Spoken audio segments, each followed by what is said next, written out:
So I was very happy to get an email. I can play 2 concerts in Denmark. I'm very much looking forward. Just want to show you my process of preparing a gig.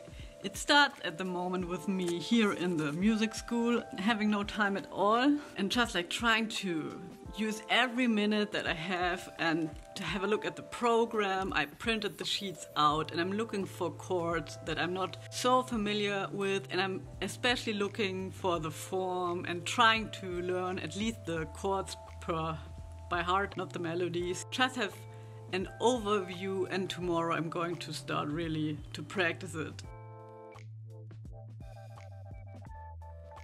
And another thing that I'm doing a lot if I'm preparing a gig is really like only emphasize technique, playing a lot of scales and chord exercises, because I just want to have my fingers well trained and prepared to play.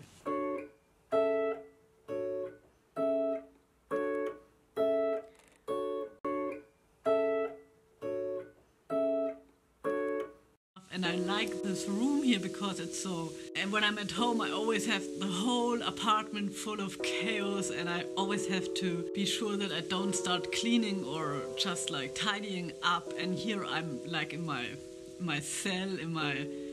I don't know, it's like my little castle, and I like the quietness, and I like also that I can really concentrate on guitar playing. I practice some super repetitive stuff, and that's always the things that is giving me the most joy.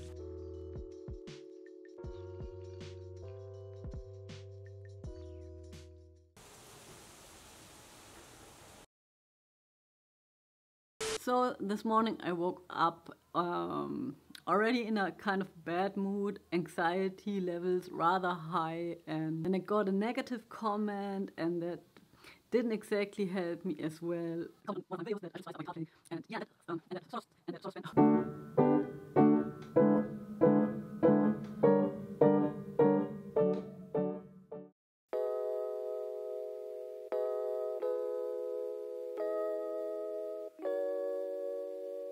So I'm always preparing every gig. I know I can't turn into another version of myself that is playing everything perfectly in a short time. But what I can do is I can do something for my nerves, and knowing that I did something, that I printed out the sheet, I maybe had a folder for them, that I checked out the songs, listened to them. Sometimes I'm also listening to the recordings of the people I'm going to play. That helps me to be more relaxed, because then I know I did the work, and then the rest is just like, you know, destiny. But that sort of relaxes me. So even if nobody's asking for something elegant, you never know in what you're going to run into. So it's always a good idea to have something elegant in case everybody's very elegant but yourself.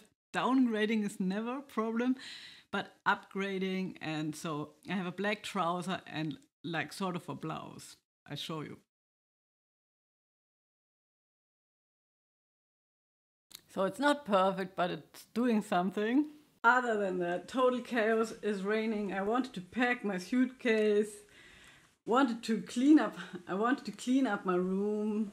Everything is more or less a mess. And also panic is setting in, because I spent the whole day with Theresia. I had a beautiful day. I had the best procrastination day ever. The sun was shining. We were visiting great coffee shops and playgrounds. Met some friends, and I was very happy the whole day. And very sure of the fact that I never need to practice again, because I'm already a really great guitar player. Now reality is setting in. I came home to an email that reminded me there's a program I have to practice. One thing really changed my guitar playing and my practicing. I can tell you it's such a big difference, because with the looper I'm able to record like a root and practice the scale I'm practicing, and really actually hearing the root, because you know, when you have like 7 modes in one scale and you don't have like a constant pedal point that reminds you of the relationships of each note to the note that you're playing, it can be hard to really hear it. You know, like with the piano, you just play a chord or a root and then you can play the scale, but with the guitar you don't have that luxury. And what I do is just play a note start, hit stop. And then I have a sort of like a ding, ding, ding, ding. And then I improvise over that, or I also really actually practice my scale exercises like this, just to be really sure I really hear the sound that I want to be practicing. It's always between practice more, get better, the better you are, the more gigs you're going to play, the more your phone rings. That's how I have been educated. But also in the meanwhile, I'm thinking, publish your content.